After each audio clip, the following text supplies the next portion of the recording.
Hello everybody, so here is Tiger Bluebell again, Black Angel, or Kate Spitz, or whatever you met me first as, or Luna Deliria, that's also one of my names in the past.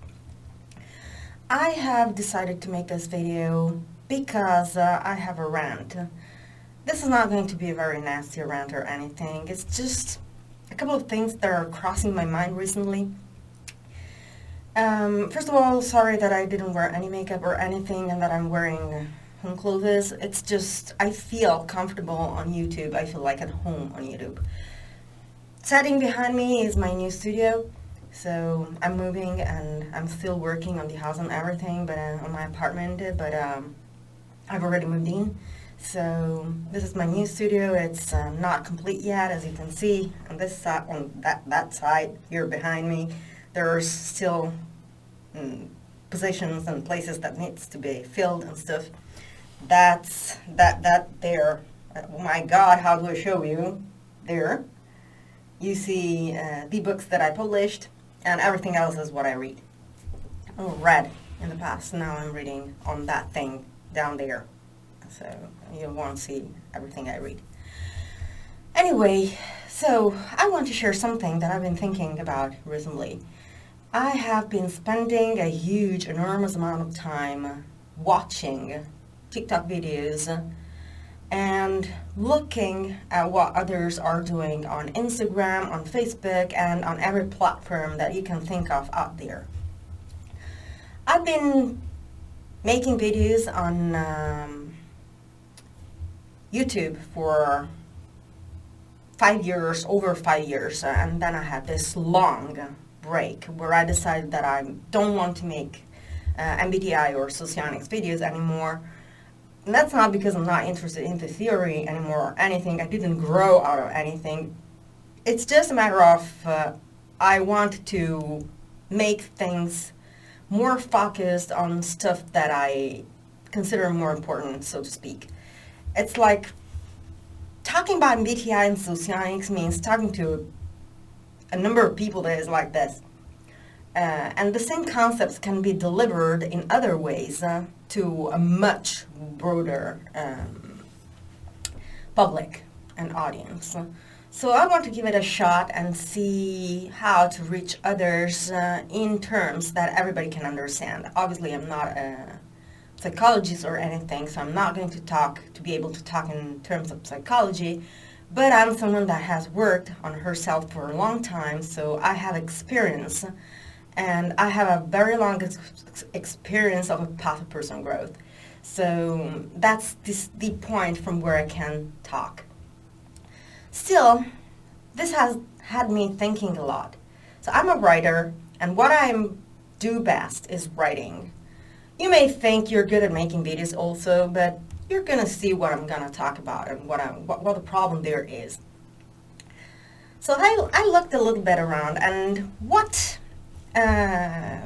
people out there do on the various platforms is basically do what they can do the most.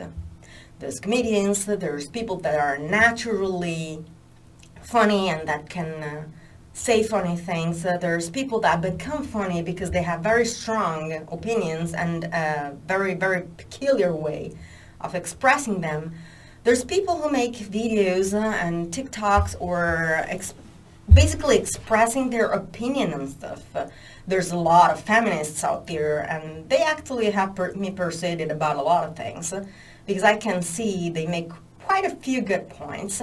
There's psychologists, there's physicians, there's doctors, lawyers, there's everything and anything you can look for out there. Those who don't have much to say or don't have much to share normally take audios from other people and impersonate the audio in some way. There's quite a few good TikTokers or good video makers that work in that direction. That's not diminishing what people do because they're actually pretty good at what they do. There's also a lot of cosplayers, and I've fallen in in the spiral of cosplay because I met a guy that I made friends with. I'm friends with now, very, very we like talk twice a year or something, and that's for me the already friendship. That's how introverted I am. And then I stumbled into Leon Chiro. I don't know if you know him. The Italian pronunciation, since he comes from Rome, would be Leon Chiro. Anyway, he's very, very well known worldwide. If you are into cosplay, you probably heard of him. And so I stumbled into him, and that made me spiral down into the cosplay thing, because Google said, "Oh, you've been on you've been for months on Leon Chiro's Twitch streams. Then you're interested in cosplay." No, I'm interested in Leon Chiro, not as a partner or anything, but just because he's an interesting person, so I want to know what he has to say. That's why I was there. Anyway, yeah, I had quite a quarrel with my Google for that reason. And it took me months to get out of the spiral of cosplay, not because I don't like cosplay. I actually appreciate that a lot, and I can see the effort they put into it. They're great. There are some people that do wonders with cosplay and stuff. It's a really, really beautiful thing to learn and to know how to do. It's art. It's basically art. But as you can see, I'm talking about a lot of very practical or anyway mentally active work. So for those of you who don't know, I have an Instagram page where I go by my name as a writer, which is my actual name, Katia Medri. And you will find me as Katia Medri Author. And I have been having quite a few issues, which I'm also translating into and bringing into YouTube actually. But I have already taken decisions for YouTube because, like I said, YouTube is easier for me to handle. I had a good teacher, first of all, and second, well, YouTube is much easier for me to handle psychologically. I'm an Xer. I belong to Generation X, so we are quite a peculiar lot. I'm 41, for those of you who don't know, because I hear a lot of things about my age. And the point is, first of all, my main ability is speaking languages. And that has been an issue for ages. Why is speaking language is an issue? How can anyone consider speaking language as an issue? Because I can tell you this in English, I can tell you this in Italian, I can tell you this probably in German if I still can, because I haven't spoken it for a long while. I have a basic knowledge of French, and I can speak a few words, just a few words, and let's not make it big, of Spanish. I can understand pretty a lot, both in Spanish and French. But what becomes a problem at the end of the day is, what do I say? That's my issue. So I decided I know what I want to do with YouTube in the next videos, which is probably going to be updates like this and a lot of stories. I'm a writer, so I'm going to bring you stories and read you stories. That's what I'm going to do. And in these stories, we're going to see a lot of things we've been talking about in the MBTI and Socionics videos, but we're going to do that from a different perspective. So we're talking people instead of talking structures. That's basically what's going to happen. I'm going to try to give an outlook through my ability to see into people of how the world looks to me. And that, I think, could be quite interesting. I had thought to make similar videos for TikTok, like short poems, but I'm an erratic poet, so it's not easy to see anything through my poems. And here comes the issue. What am I going to do on Twitch? What am I going to do on my Instagram? What I realized recently is that posting regularly on a platform is a huge exponential effort. That's why I quit Twitch, that's why I quit YouTube, and that's why for a very long while I said I would quit Instagram, which I didn't. Obviously, despite being an introvert and not having a lot of social interactions, you know me, for those who know me, I have a lot to say, and I have a lot going on in my mind. So it's not hard for me to actually find something to share. But then the question comes out, is it something that others would benefit from? Is it something that can actually deliver something to others? Is it something that when I give it to the world is actually going to be a product that others can work with? I have 200 followers on Instagram. It's not a lot of people. Sometimes some go away, so I'm even below 200 followers. I know you're used to much higher numbers, but that's who I am. I'm not good at reaching out to people, and what I fail at is actually reaching people and pulling them on my profile. You might think that those 200 are my closest friends. No. My close friends on that platform are probably 2 or 3 people. Everything else is followers. Like here on YouTube.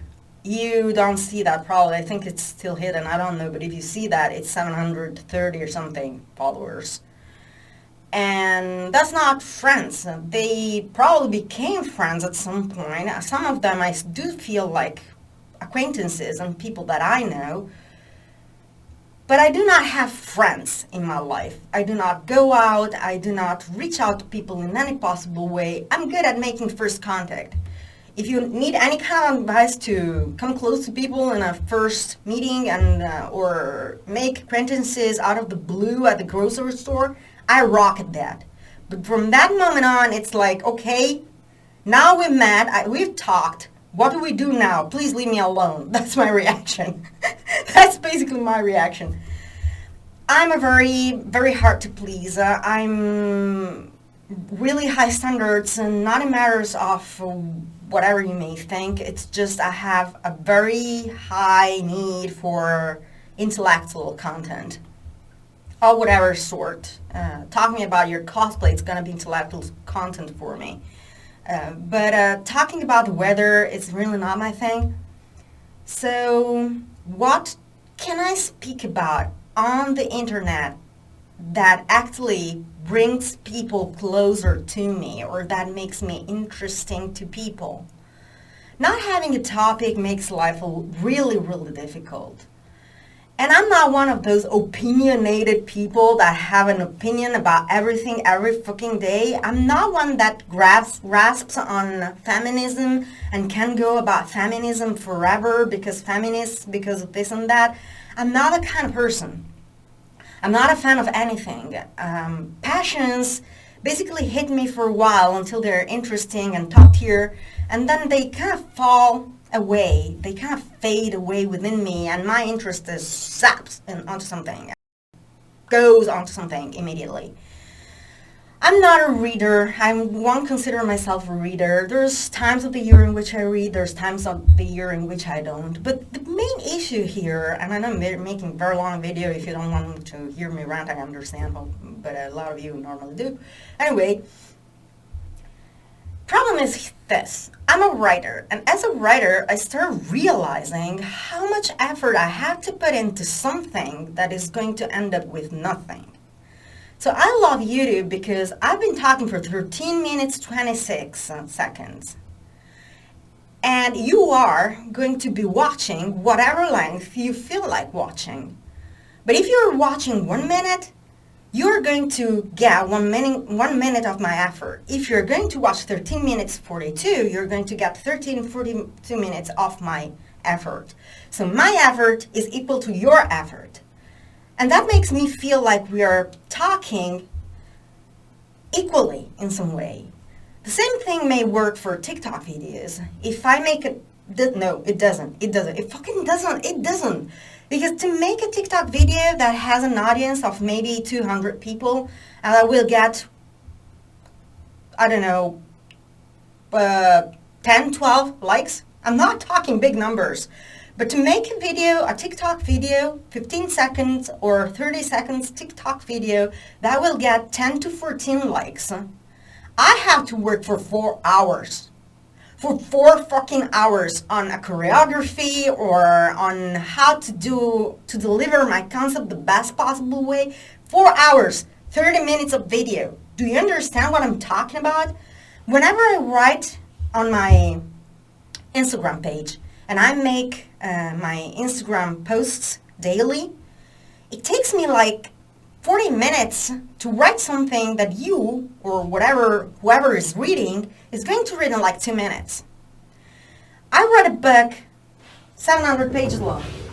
Here, I'm not thin. I have to work on that. Like, this is my book. This took me, I have no idea how many hours to write. 8 hours means 25 pages in my draft format. So, wait, 4 hours means 25 pages. Well, no, that's a lot.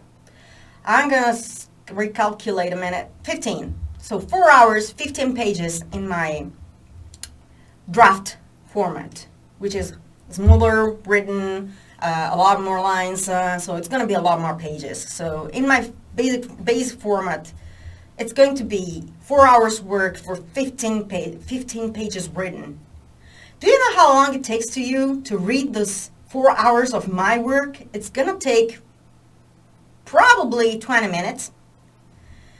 If you are a fast reader of those who don't really pay attention to what they're reading, it's probably going to take you 15 minutes or 10 minutes.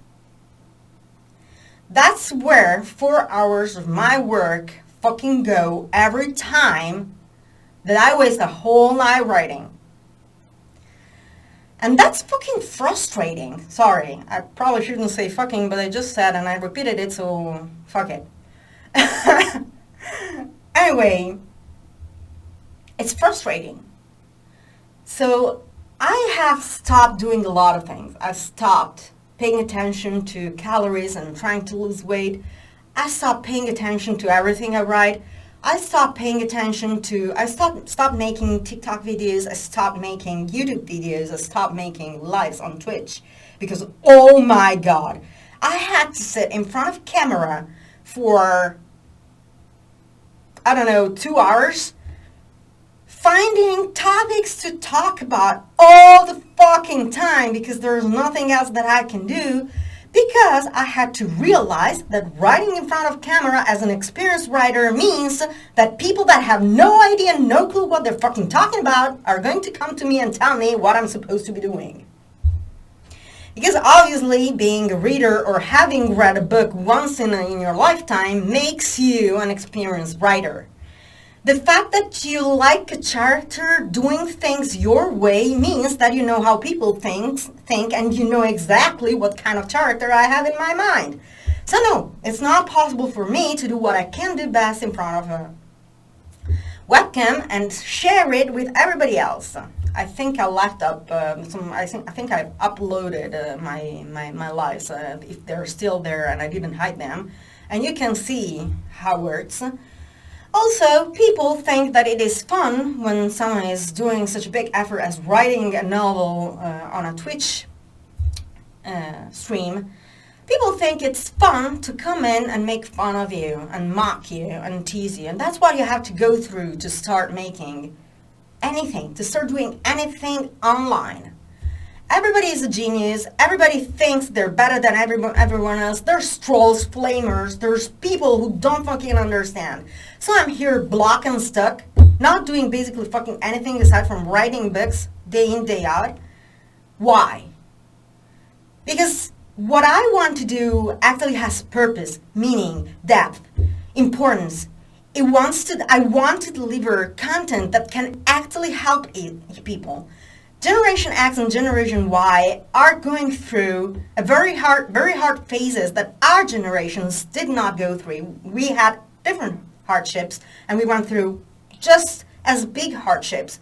But what we wanted from the previous generations, I think, was to give us their experience in those things where we truly had problems instead of lecturing us on things where we had no fucking problem. That's what I think matters. But every time I'm approaching my Instagram, writing something, every time I'm approaching the camera to make a video like this, I got blocked. Because what I'm aware of is that the audience that is going to comment and talk about that is not the audience that I'm thinking about. Whenever I'm making a video or posting a post on Instagram, thinking about that trans boy that I met one that has such a hard time because he feels like he's a boy, but his body makes him look like a girl.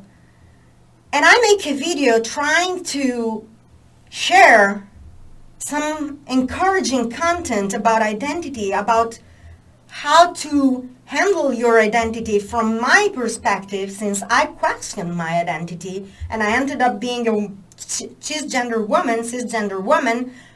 But anyway, I consider everything. So I went through this. So my conclusion may be positive for me, but I want the conclusion of others to be positive for them too. If you're a man, you're a man. If you're a woman, you're a woman. But every time that I make that kind of content, the kind of audience that actually responds is people who have no issue whatsoever with that, because they would never waste time thinking about that. I get answers from people who think they know what it feels like when they actually do not. Because I do not know what it feels like to be a transgender boy, but I know it can hurt not to know what you are or feeling different from everybody else, because I do feel different from other perspectives. So what I'm trying to do is not to tell that trans boy how to live his life or how to handle his feelings, but I'm trying to deliver a way in which much lesser problems can be handled. So maybe he can get an idea and go through his difficulties with a little more support than nothing. That's what I'm trying to do. That's what I want to do. And obviously, I'm not going to talk about the experience of a trans boy, but I'm going to talk about the experience of someone having body dysmorphia, maybe, or who went through very difficult times about her identity in other terms. So maybe when they see that I had issues with my identity because I couldn't figure out why people treat me in a way or another, and then in the end, I figured out that I'm demisexual, I hope that that trans boy can see that society has a specific reaction to everything. And that maybe will help him. But what I get is the answer of people that, I do not like having sexual intercourses before I get to know the person too. No, that's not what it means being demisexual. That's not what it means. So as of now, it's not a big problem. Even my YouTube channel is not a big problem. It's not a big issue. I mean, I can filter the comments that enter. Whenever I read something stupid, I can delete that, and it doesn't strike me the way it would strike someone with much bigger problems. But what I'm thinking is, what if it actually works? What if I start doing something and it actually works in the end? What if I end up with a Twitch chat with 20, 40 people writing? How am I supposed to handle that? Because that's what a creator is supposed to be doing. I have the responsibility to choose my audience in a way, to aim at a target and free that target of the comments of all those idiots that have nothing to do with that context. That's a responsibility that I have. I have been hated because I deleted stuff from my comments. But I don't care about that. What I want is people coming to my channel to experience something that is worth the effort. To feel like they are in an environment where they are accepted for who they are. So that means that I have not to accept a lot of other things. And when it comes to choosing your audience, a big block is the list that can happen. And that's because I am aware of what is out there. I have a huge experience with YouTube. I know what kind of comments can come in, and I know the consequences that those comments can have on other people. So this is why you're experiencing this exponential block in my production on YouTube and in my production everywhere else. First of all, it ain't easy to come out with an idea every fucking day. It's not easy to always be creative about things. It's not possible to always be positive. But at the same time, I'm aware that allowing not so positive vibes means to turn the chat or the comment sections into whining. That's not what I want. I want growth, not whining. So it's really hard, and it takes a huge amount of effort to actually create something and to do something for the world. It would be much easier to find a job and just work the job. That's not what I want to do. I want to keep writing my books. I want to sell my books. I want to work on platforms and possibly reach an amount of followers that allows me to pay my mortgage, which is not high. So it's not like I'm hoping to. And my biggest issue of all is I'm not a social butterfly. So how do I approach people, and how do I help people come closer to me while still being me? So basically a highly picky, snotty brat that hardly ever allows anyone really close to her. That's my question. That's what I'm thinking about currently. Opening up to others is something I want to do, but in my terms, obviously. So here goes. This is the situation right now. Just an update because I felt like I wanted to share stuff. And the reason why I didn't wear makeup and I didn't fix my eyebrows and I just jumped in like this is that I don't feel like it. I don't think that sitting for 2 hours in front of a fucking mirror wearing makeup and making myself look like something I'm not is worth the effort of a 30 minutes video. I will probably change my mind about that. I will probably hop in with wigs and stuff. I don't know. But right now, this is how I feel. And I'm wondering if all the effort that I'm putting into things is worth it. For my books, it obviously is. That's not a question. Everything else, I'm still questioning. I'm going to come back on YouTube anyway. YouTube is home. So I hope this gave something to you in some way. It's not just a rant. It's something that I wanted to share about our society and how it works. So this is everything I have for the moment. I hope it's not just a rant that will leave you unscathed or will give you nothing to you. And this is everything for the moment. Bye and see you soon.